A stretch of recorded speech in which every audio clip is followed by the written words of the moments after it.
the Jack Benny Program.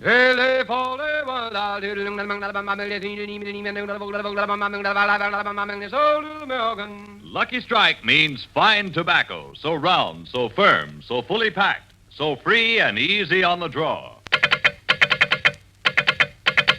LSMFT, LSMFT, LSMFT. Why, sure. Yes, sir. You bet. Lucky Strike means fine tobacco, so round, so firm, so fully packed, so free and easy on the draw. At markets now open in the South, independent tobacco experts, auctioneers, buyers, and warehousemen present at the auctions can see the makers of Lucky Strike consistently select and buy the riper, the naturally milder Lucky Strike tobacco. At 45 sold American. Remember, Swan Records show that among such men who know tobacco best, it's Lucky's 2-to-1.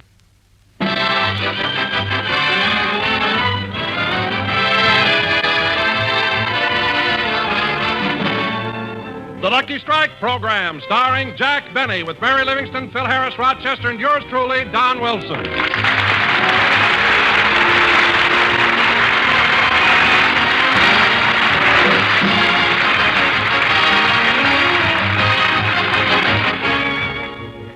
And now, ladies and gentlemen, let's go out to Jack Benny's house in Beverly Hills.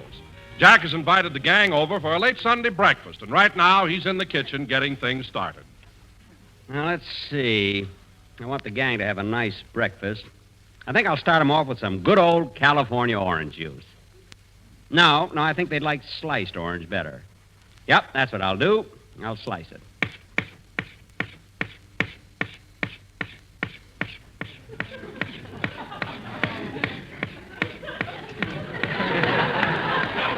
Phew. Well, there's no use stopping now. I might as well slice the other half.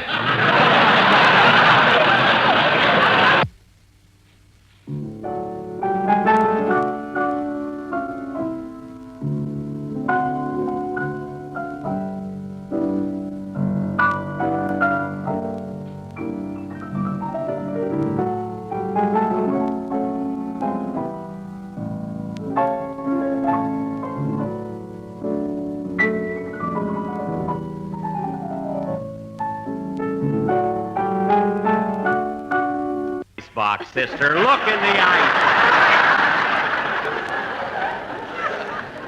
I know what I'm doing every minute, kid. That must be the rest of the gang. Come in. Hiya, Mary. Well, hello, Mary. Hello, fellas. Hey, Mary, who's your friend? Come here, babe. Phil! Now cut that out. It's me, wise guy. Jack, I told you to roll your pants legs down. I'm leaving him up. It's cooler this way. Come on, let's go in the kitchen and get things... Phil, stop twisting my knee. Oh, I'm sorry. I thought it was the doorknob. Another remark like that and you won't get any breakfast. Say, Don, you haven't opened your mouth since you got here. Just put the food on the table and stand back. That I know, Don. And do us a favor, will you? Give the rest of us a 15-minute head start. Please. Don, the food isn't even ready yet. Get up out of that crouching position. Yeah. And, Phil, get the bacon out of the icebox. Okay. You'll find it in the lower... Hey, kids, look at the stuff in this icebox. 3 quarts of cream and 4 pounds of butter. Yes, sir, and I'm not paying for it either. You don't, and the milkman will sue you for the money. Or breach a promise. What? And them doorknobs ain't going to help you with the jury. Oh, fellas, lay off of that stuff, will you? Stop kidding around and help me get breakfast. Do we have to prepare the breakfast, Jack? Where's Rochester? That's what I'd like to know. I let him have Friday night off. Here it is Sunday morning. He isn't back yet. Maybe he ran away and got married. That's what I thought, but I looked in his hope chest, and everything was there. Rochester has a hope chest? Well, it isn't exactly a hope chest. He won it from an undertaker and had no other use for it. Anyway, he couldn't have got married. I didn't give him his availability certificate. Come on, Mary, help me with the food. Look, if you fellas will get out of my way, I'll have breakfast ready in no time. Mary's right, fellas. Come on, let's go in the other room. Hey, Phil, not so fast. That easy chair's mine. So, Jack, while we're waiting, do you mind if I turn on the radio? No, Don. Go ahead. Never in automobile history have used cars brought such high prices. So if you have a car in your garage that's not working, sell that car to me. I will pay you $8,000 for it, sight unseen. Providing, after selling the car, you will let me live in the garage. The phone number is granted 864. Get something else, Don, will you, please? Stop moving the dial so much. Okay. Here.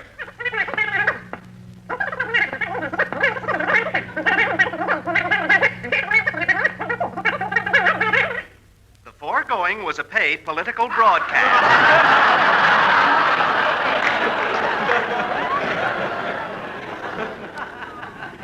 Oh, gosh, my set always does that when something interesting comes on. Get something else, Don. How do you do, ladies and gentlemen? Is your belt buckle tarnished? Do your suspenders give you that over 35 letdown? Is there a deficiency in your diet? If there is, you need bulk in your hulk. So remember, to avoid these annoyances, use sympathy soothing syrup. Sympathy spelled backwards is yatapamus. Y-H-T-A-P-M-Y-S. Yip, yip, yatapamus, yip, yip, yatapamus, yip, yip, yatapamus, drive your blues away. You know, I gotta try some of that stuff. Remember, folks, sympathy soothing syrup comes in the 10-cent size, the 25-cent family size, the 49-cent economy size, or for $1.98, we will pipe it right to your house.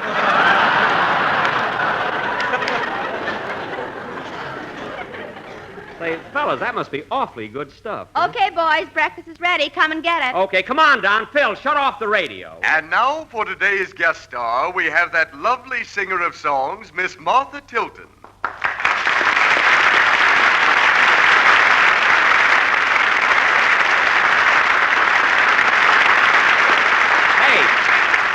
Hey, wait a minute. Don't shut it off, Phil. That's Martha Tilton. She was overseas with me in the South Pacific. Let's listen to her. Martha, before you sing, would you tell us a little something about your overseas trip? What a show we had. Well, as you know, I went over with Larry Adler, Carol Landis, June Bruner, and Jack Benny. Had to put my name last. Oh, well. Is there any particular incident you'd like to tell us about? Well, let's see. Oh, yes. One night, Jack and I and a native guide were making our way through a dark jungle in New Guinea. Oh, my goodness. Jack was carrying the flashlight, and the native guide and I were close behind. Suddenly, Jack snapped the light off. What are you laughing at, Martha? Jack still thinks he kissed me. Well, how do you like that? She must have ducked. And now, ladies and gentlemen, Martha Tilton will sing the trolley song. Imagine her telling a thing like that, huh? Come on, fellas, sit down and have breakfast.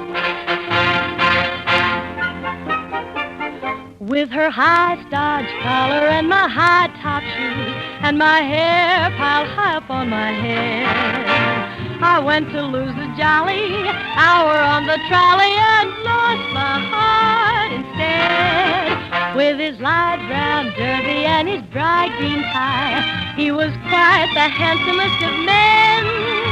I started to yen, so I counted to 10, then I counted to 10 again.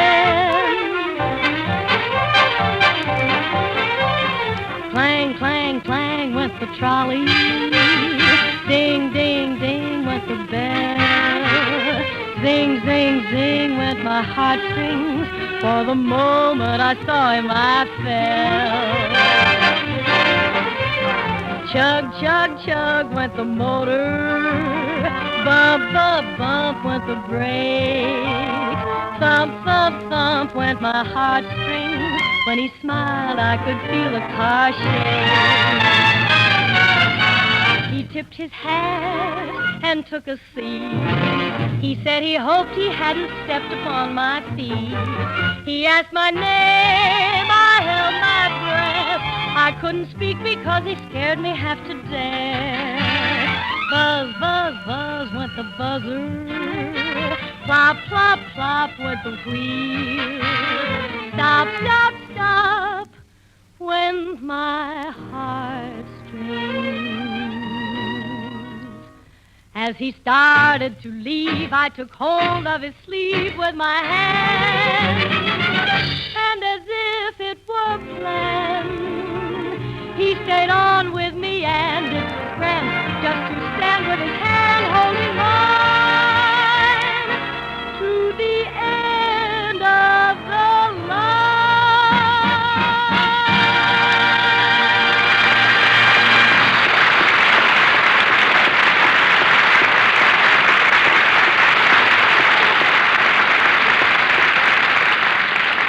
Hey, wasn't that swell? Yeah, Martha can really sing, can't she, Jack? You said it. The boys were nuts about her. Hey, that was a wonderful breakfast, Mary. I'll help you with the dishes. Let me help her, Jackson. We don't want you to get dishpan hands. Well, if Rochester was here, we wouldn't have to... Don, stop dropping your ashes on the rug. But, Jack, these are cigarette ashes. I know they're cigarette ashes, and I don't want them on my rug. But, Jack, these are Lucky Strike cigarette ashes. I don't care if they're... Oh, I'm sorry. I'm sorry, Don. Go right ahead. You see, I got a little excited because this is a very unusual rug. It's real Angora. Why don't you kill it so you don't have to take it out at night? Mary, that isn't funny. Say, fellas, I got to go over to NBC and set up the sound effects for the broadcast. See you there later. Okay, Jackson. So long, Jack. You have to go this early? Yeah, I just have a few minutes to catch the bus. Goodbye.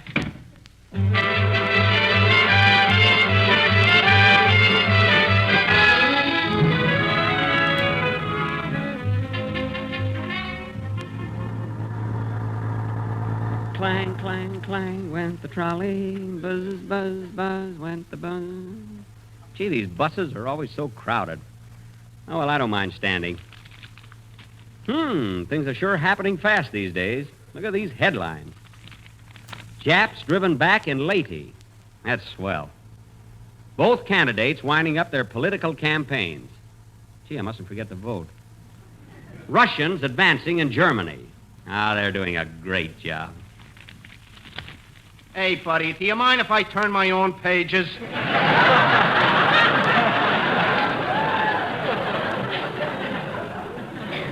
Oh, I'm sorry. I just wanted to find out what happened to Snowflake and Shaky.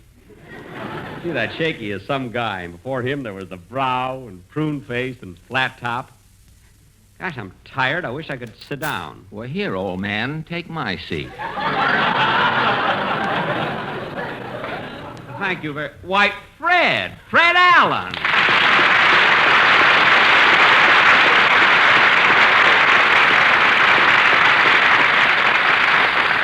Hello, Jack. Imagine meeting you on a bus. Why, yes, it's such an amazing coincidence. Here I was just thinking about the Brow, Flat Top, and Prune Face, and I run into you.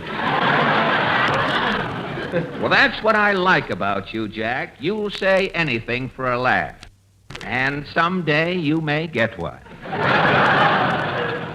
Thanks. By the way, Fred, how are you coming along with your picture? I just finished the picture, Jack, that's called It's in the Bag. Oh, well, it ought to be a success. You're advertising it under each eye.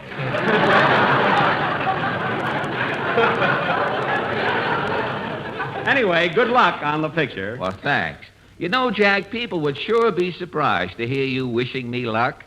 They think our feud is on the level. Yeah. You know, I wonder how many of my listeners, my ex-listeners, thought I was serious last year when I said, Benny isn't really cheap. It's just that he has short arms and carries his money low in his pocket.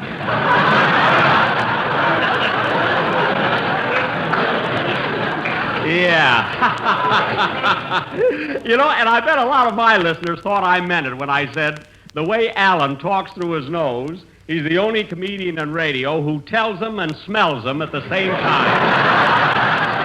Yes, that was a good one, too. One of the few. And remember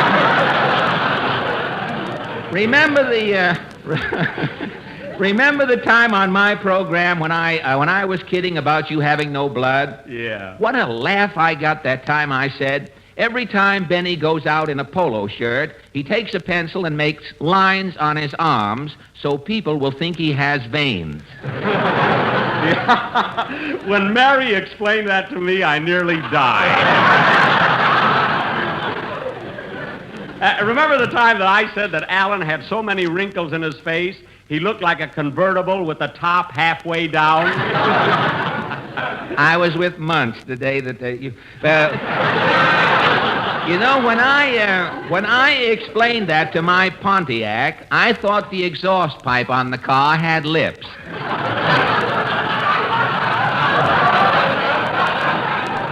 Oh, gosh, what fun we have on the radio. You know, Fred, radio wouldn't be so bad if I could just find a singer. Oh, you haven't found one yet? No, and I'm willing to pay as high as $35 a week. If I could just get the kind of singer the public likes. Well, that's just it, Jack. You have to find out what the public wants. Now, you should take a poll, like Dr. Gallup. Ask the man in the street. The man in the street? Well, certainly. Now, Jack, if you'll come with me, I know just the place we can get a cross-section of public opinion. All right, let's go. Great.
But, Fred, do you think this is the right type of neighborhood for me to conduct my poll? Yes, Jack. Here we are down in Allen's Alley.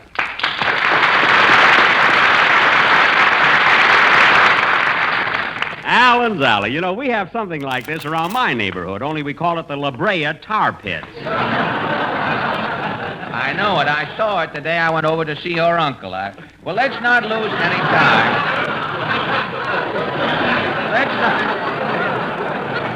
He was playing pitch in the... let's not lose any time, Jack. Here's the first house, the little vine-covered, termite-gnawed shack of John Doe. Yeah?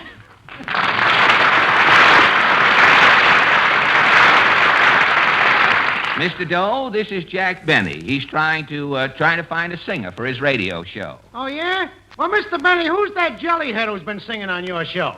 He always sings the same song. That's what I like about the South.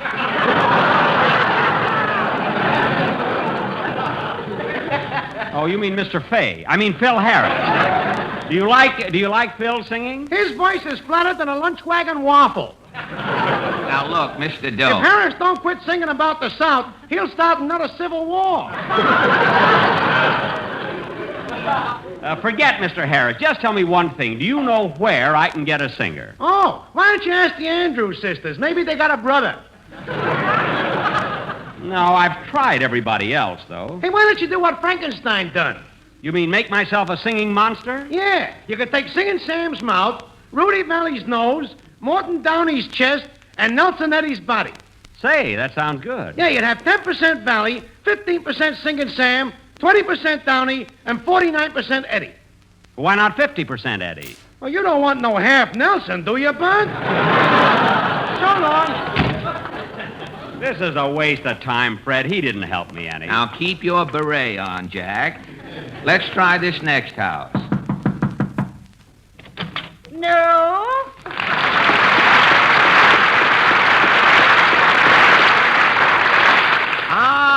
Mrs. Nussbaum. You were expecting maybe Mr. Skeffington?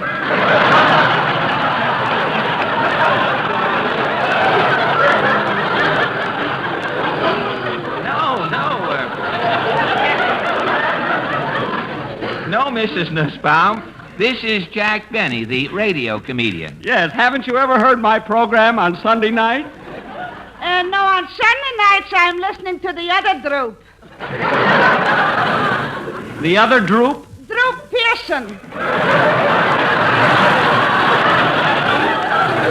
Mrs. Nussbaum, Mr. Benny's looking for a singer for his radio program. Who is your favorite singer, Mrs. Nussbaum?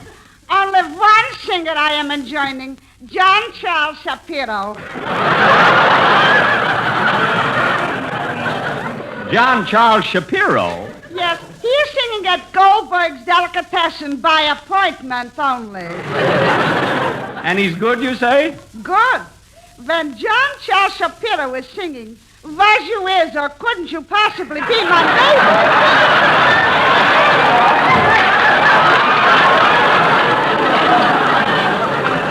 I tell you, when he's singing this aforementioned selection, I am going crazy. No kidding. Why, Shapiro is positively the world's greatest singer. The world's greatest singer. Now, wait a minute, Mrs. Nussbaum. Don't forget Sinatra. What about Frankie? Frankie Schmanky. Shapiro is romantic. Have you ever heard Sinatra? Incessantly I'm hearing Sinatra. When he is singing, I am swooning. Well, if Shapiro's more romantic, how can you swoon at Sinatra? When I am swooning at Sinatra, I am thinking of Shapiro. Thank you.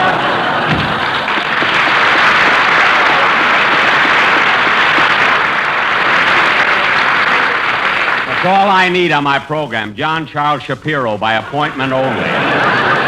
Now, don't be impatient, Jack. We'll find somebody. Let's see who's in here.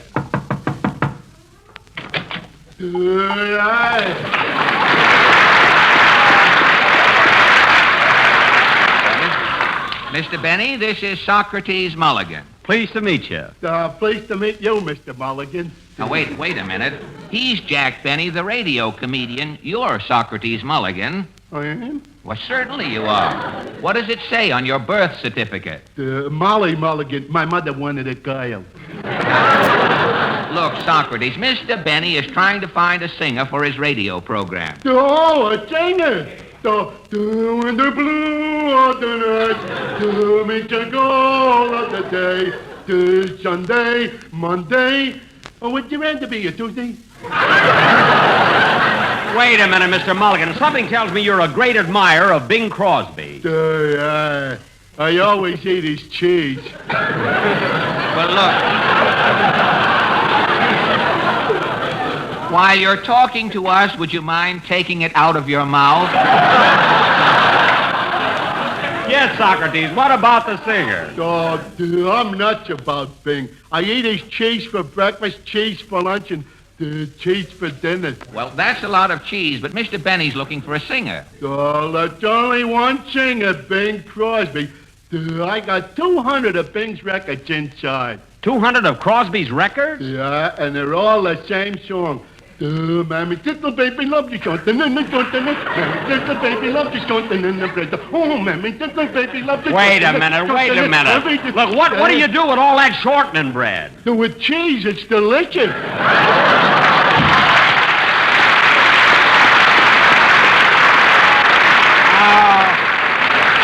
Allen's Alley, this whole thing is hopeless. Well, don't give up now, Jack. Let's see what happens here. Hi-ho all, I'll start my chore. Falstaff's here with poems galore.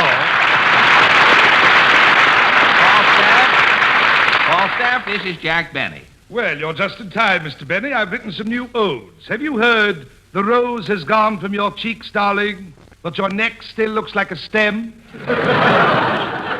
No. Or perhaps my mother's a bird in a gilded cage, since they painted the bars of her cell. No. Or the Siamese twins are going screwy, One's voting for Roosevelt, the other's for Dewey.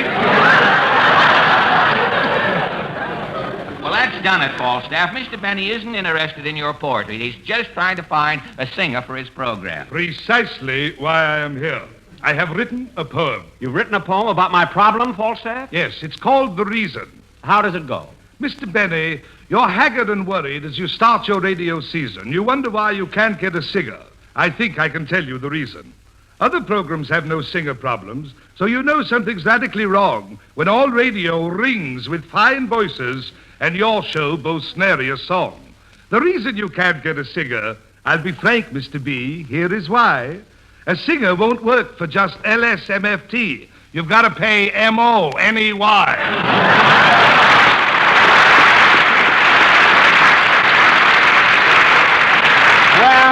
it's no use, Fred. These people didn't help me at all. Well, I tried. I'm sorry, Falstaff. Thanks just the same. Well, you gentlemen must have had a long journey. Wouldst join me in a cup of tea? Wouldst? Woods. Goodst.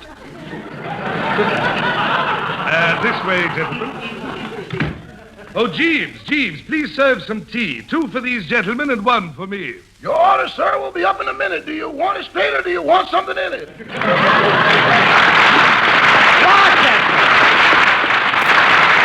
Rochester Van Jones, what are you doing here? Mr. Falstaff gave me a job writing poems. What? Have you heard? Take that handkerchief out of my brother's mouth, officer. He can't go along with a gag. No, I haven't. Besides, I'm not looking for a poet. I'm looking for a singer. A singer? Well, why didn't you say so? I'll be seeing you in all the old familiar places when you pay me higher wages all year through. Rochester! I'll find you in the morning. Rochester! And when the night is through. Rochester! Now cut that out and come on home right now. Come on, Fred, let's go.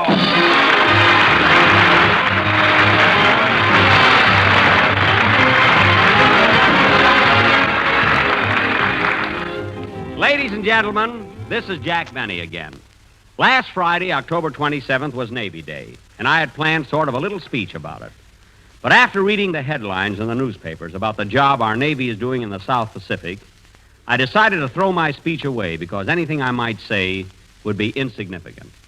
There's just one thing, however. Our men are out there fighting while I'm talking to you now. Navy Day means that we here at home must continue to back those men up by sticking to our wartime jobs and giving through the many channels at our disposal. Thank you very much. Jack will be back in just a minute, but first, my good friends, L.A. Speed Riggs and Kenneth Delmar.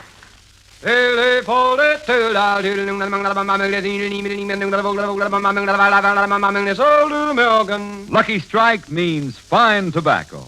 Remember that, ladies and gentlemen. Lucky Strike means fine tobacco. The riper, the naturally milder Lucky Strike tobacco.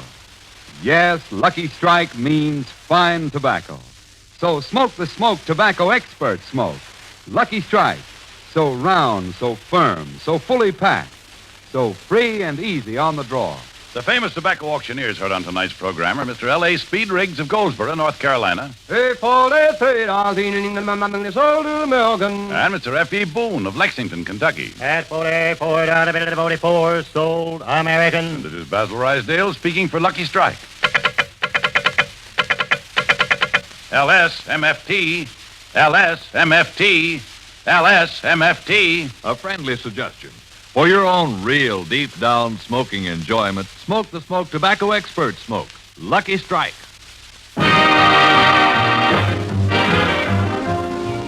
I want to thank Martha Tilton and Fred Allen and all of Allen. Gee, I hate to thank Allen. I have to, though, I guess, huh? And all of Allen's Alley for being here on our show tonight. Good night, everybody. This is the National Broadcasting Company.